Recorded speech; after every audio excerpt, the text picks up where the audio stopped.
Hello, my fellow patriots. So, have you guys been paying attention to what's going on in Quartzsite? You need to pay attention because the brutal takeover of the town by the police chief and his thugs, along with the complicit council members for purposes of holding on to power, this is happening while we are still supposedly under the rule of law, under the rule of the Constitution. It's still happening while the Constitution is supposedly in effect, while the rule of law is supposedly being upheld. Imagine what is going to happen when the shit hits the fan. Quartzsite is going to turn into a feudal lord stronghold, a feudal lord's stronghold. That feudal lord is going to be the sheriff, and he is going to control the people with an iron fist, threats of violence and death. Now, do you think that Quartzsite is the only town in America where people have delusions of grandeur and want to have lord power over everybody else? Quartzsite is by far not the only town with this kind of problem and corruption. Well, the fact that we haven't addressed the corruption, the fact that that corruption still runs rampant in many small towns around America means that when the shit hits the fan, any person deemed a threat by these thugs, these feudal lords, will be exterminated.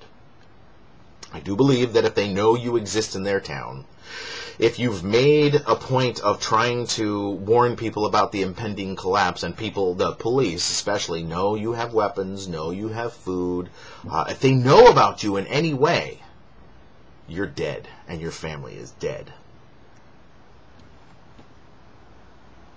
I don't even know what to say about this other than the whole idea of the... I didn't even think about this paradigm in this way. I mean, I did kind of, but I never realized that it would be as bad. But now I realize that it is going to be worse than we ever thought. The police chief and his thugs and the complicit council members in Quartzsite have proven to me one thing. And the violent videos of police using their power over other people, the police in New York, where they arrested that girl for filming them. Rochester, right? The Rochester police. I guarantee you, if the shit hits the fan, that girl, if she still lives there, will probably be visited one night by this police officer and for getting him in trouble, and he'll probably kill her. I guarantee there's going to be a lot of revenge killing out there. There's going to be a lot of killing to establish order and rules. Not rule of law, but rule of men. Because rule of men is coming. It is coming. The breakdown of law will happen when the currency collapses. Don't know when that's going to happen. It could happen. It's certainly not going to happen on August 2nd, although that could be the genesis of the end, right? But the genesis of this problem started a long time ago, and it has been building for a long time. And it's like an earthquake, right? The pressure along the fault line builds for a very long time. You may feel little teeny quakes now and then, but you don't ever feel the big one until, well, it happens. And when it happens all at once. It releases all that pressure, and the shit literally hits the fan. Buildings fall down, and tsunamis are created, and so on and so forth. We know the results of an earthquake. Well, the same thing is going to happen with this economic quake that is coming. The pressure is building, and the more these governments try to manipulate these the currencies and these economies around the world, the greater that pressure becomes. They just keep adding to this economic pressure.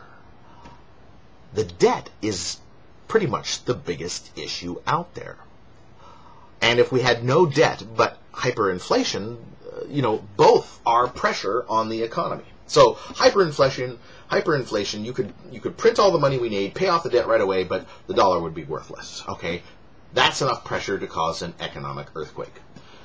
Or you could do heavy-duty austerity measures, take away all these services and all these bennies that all these people are used to, another economic earthquake.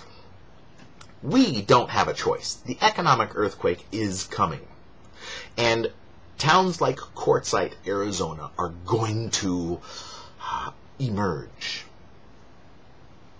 And if you think that you're going to be safe, think again. I mean, I'm on here on YouTube. I'm showing people what I have, but I guarantee you that none of my neighbors, other than the ones who are already part of my platoon, know what I have.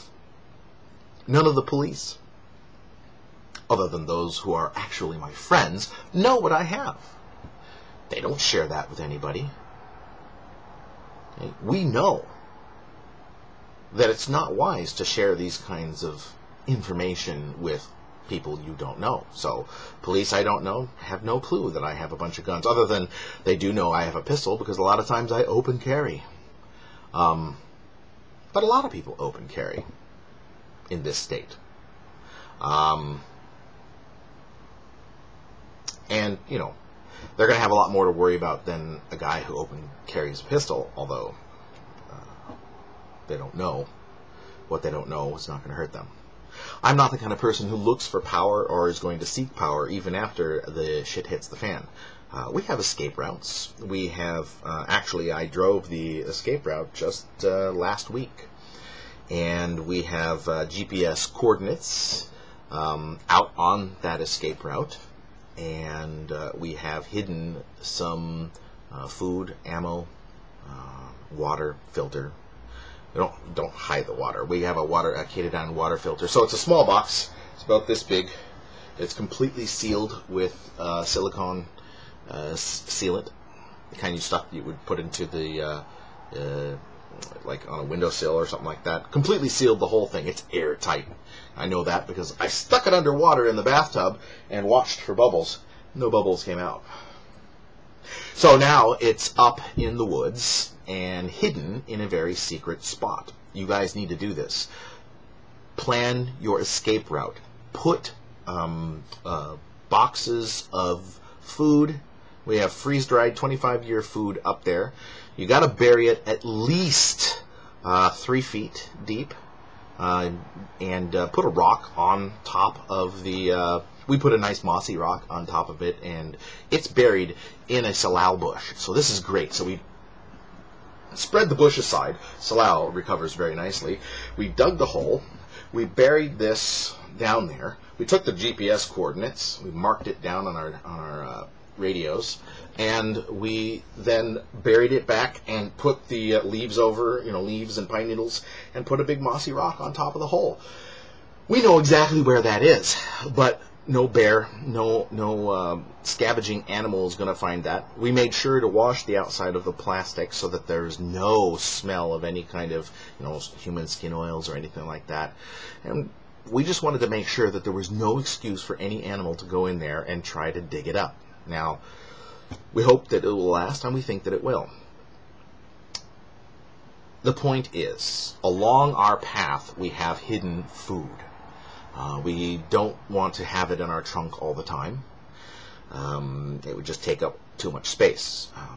And we don't have the food in all the same spots, because sometimes we don't know if every spot that we have, the spot that we have, the primary spot that we've picked, we don't know if that's going to be a good rendezvous point and camp. But we think that it will. We've picked it out. It's not frequented by anybody that we know of, and so we have food and ammo, medical supplies, and a water filter there as well. We have another box that's hidden in another spot. This one's much bigger. It's about the size of a desk, and it has 4 12-volt deep cycle batteries in it. It has a wind turbine in it. and inside of there also charge controllers and an inverter and all the wiring and cabling and everything necessary. Just big coils of stuff in there. I think we have 200 feet of every conceivable wire that we would need. It fills the whole thing, basically. It's a big box, but we filled it up. And we first had to bury it, though. That was the thing. We actually dug the hole, stuck the box in there, filled it up, and then put the lid on it and sealed it up with the silicone sealant. So that is there in the woods near where our final camp is going to be. We have done our best. It's taken us about 3 months to hide all of this stuff. This is stuff that we've already had. Okay, so it's taken us about 3 months to hide all of this stuff to make sure that we have it. We're hoping that we won't ever have to use it, but we know that if we do, that we will have it. Now, our escape route is, if I have to grab only 2 things, I'm going to grab my gun and my pistol, which is on my belt at all times, and then my rifle. And then we're out of here. Now, a lot of times, especially when we're out of the house for more than a day, we'll have my rifle with me at all times in my vehicle. This is because we don't ever know when an emergency is going to happen or when we're going to need it. So, when it comes to my wife as well, she knows the initial rendezvous point that she has to get to. And that's where I can come pick her up. Or one of the others who are going to be going to this rendezvous point up in the mountains. Now, we've picked an escape route. We don't just have one escape route. We have thought about it, okay, if we're in this part of town, how do we get there? If we're in that part of town, how do we get there? So we know from wherever we're at, we know how to get there. And we have purposely picked non-main thoroughfares, roads that are off the beaten track, that don't go on any, highways are great except when there's an emergency and then everybody thinks to get on the road to take them the fastest out of town. Well, what that does is that causes a traffic jam on the highways. So what we've done is we've mapped out how to get out of town by not using any highways. So we only have to, use one for a very short period of time, and then we get off of it very fast, and we go on back roads. So, and these back roads quickly go into wilderness.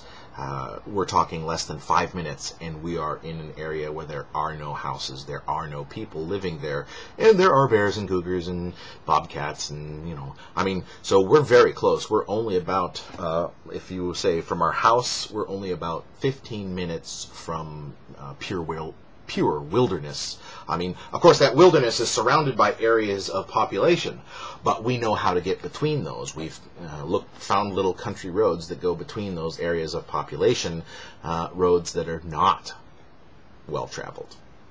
And we've picked out several, so that if we see any trouble, we can turn around. We know how to get. There's no, one road you're on and you can't get off of it. We can quickly get onto national forest roads, and they're fairly well kept as well, but that's our plan. You should have one too. And remember Quartzsite, Arizona. Remember what's going on. Even if the Attorney General and the state police come in and arrest those people, which I think will probably happen, in the end, when the shit hits the fan, Quartzsite is going to be the norm.